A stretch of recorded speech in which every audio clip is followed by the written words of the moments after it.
Welcome back to the channel. I'm glad you could join me. Today I wanted to talk about dealing with dragons. Now, if you're new to the channel, thanks, first of all, for watching. Second, I tend to favor fantasy novels over other novels. That's not to say that I haven't read other genres. It's just this is what I favor. I was asked in a comment, somebody else left on one of my other videos, about some recommendations, and I was going through, and I don't really have a lot of recommendations for anything other than fantasy. Although, some of my favorite authors, one of my this is a recent favorite author, recent as in I only discovered this particular author as an adult, as someone that completely under my radar. P.G. Wodehouse wrote the Jeeves and Wooster series. I was actually introduced to Jeeves and Wooster by the British comedians Hugh Laurie and Stephen Fry. They're amazing as Jeeves and Wooster. Anyway, long roundabout way of getting into this. So when I was looking at the books that I've read and what I wanted to talk about today, the Enchanted Forest Chronicles popped up. Actually, what popped up first was the Mysterious Benedict Society. I had been talking about that with my my wife and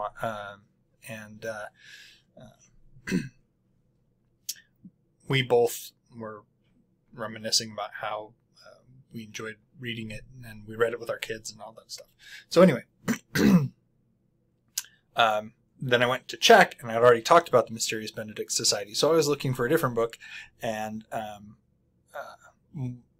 I don't remember. Anyway, I was doing a search or something, and the Enchanted Forest Chronicles came up. So I'm going to talk about the first book of the Enchanted Forest Chronicles, which is Dealing with Dragons.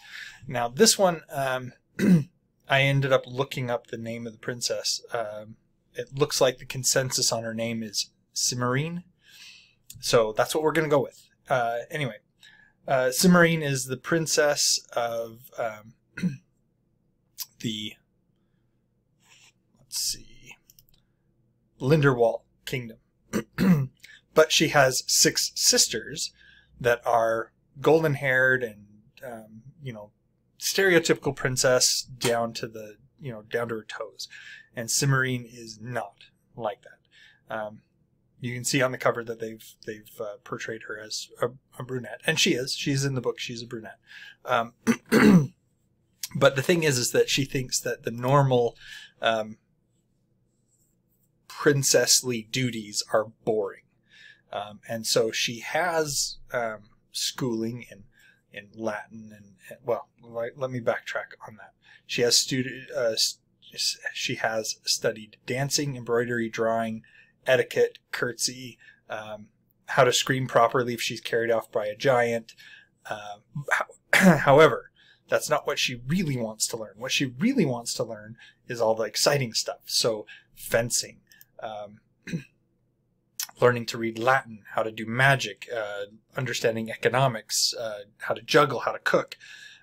And as the princess, she bullies the people around her into letting her learn. So they teach her how to do all these things.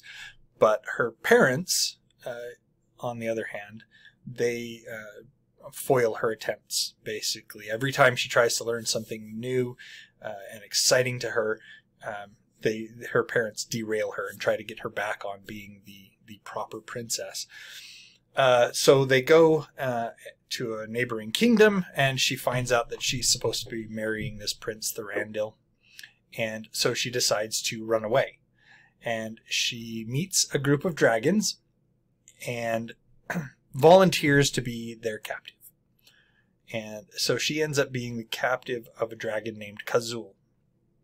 The reason that she ends up being Kazul's captive princess is because Kazul finds out that she can cook Cherry's Jubilee, and the dragon likes Cherry's Jubilee, and so she decides to be her princess. So she starts learning more about being a dragon's princess, and she organizes her library and her treasure. She, being the Princess Cimmerian, she organizes the dragon's treasure trove, organizes the library, meets the other princesses that have been captured by dragons. And it's kind of funny. Every once in a while, a knight will show up to challenge the dragon so that that he can rescue the princess. And they don't believe her when she says that she doesn't want to be rescued. And there were a couple of times when she offered to fight the knight. Because one, she doesn't want her dragon to be harmed, and two, she really doesn't care about the whole princess being rescued from a dragon thing. So,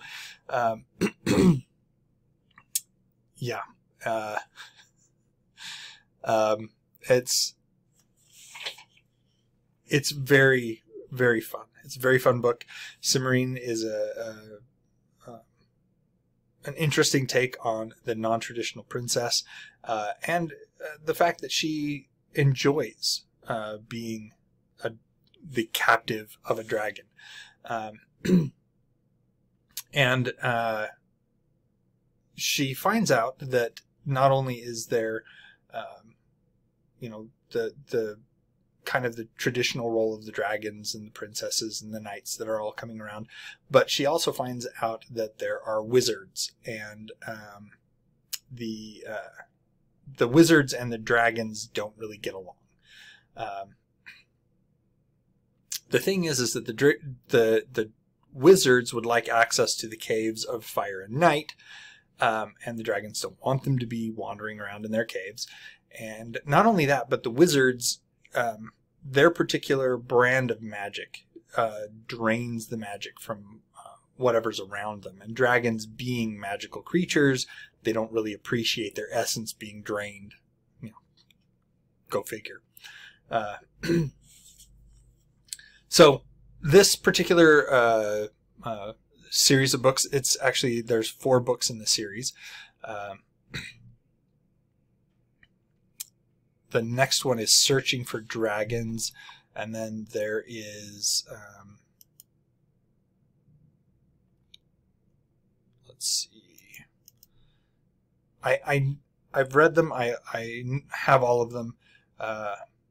There we go. So Dealing with Dragons is the first book in the series. Searching for Dragons is the next book in the series.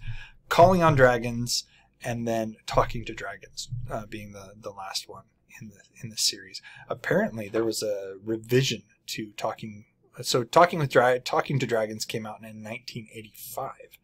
Interesting. Huh. Okay.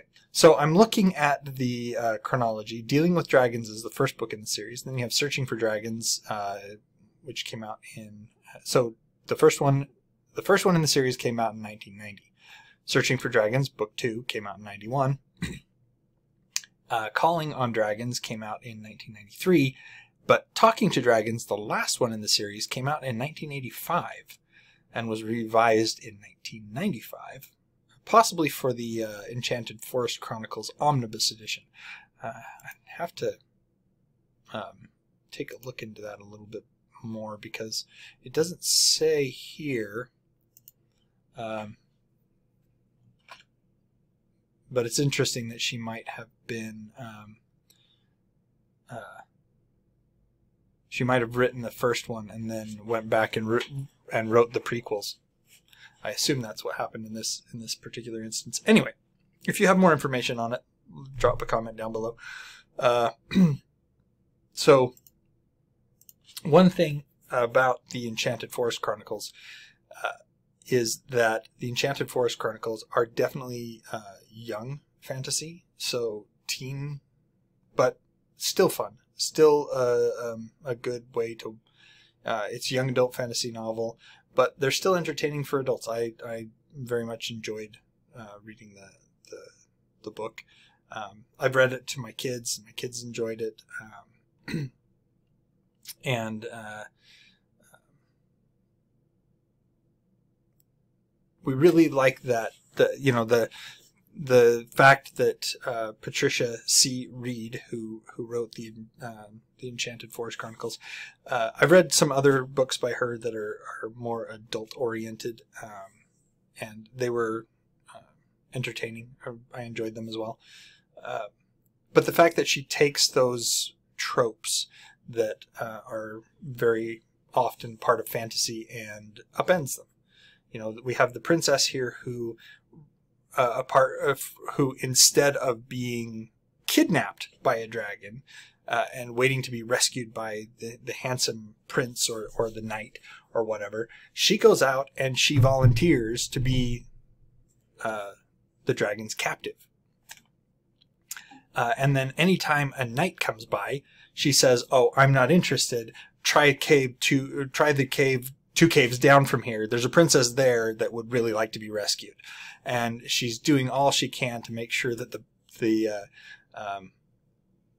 the knights understand that she's not interested and she is very happy in her current circumstances. So very entertaining, very funny. A lot of humor in these ones. Highly recommended. If you're interested in that kind of comedy fantasy, this is a good one. My personal favorite for comedy fantasy is always going to be Terry Pratchett. His Discworld series is amazing. Anyway, that's it for today. Like, subscribe, comment down below. As always, turn on the bell so you get notified when I release new videos. And if you've read this, let me know what you thought. If you liked it, didn't like it, let me know. Let me know why. That's it for today. Again, that's it for today. And until next time, enjoy what you're reading.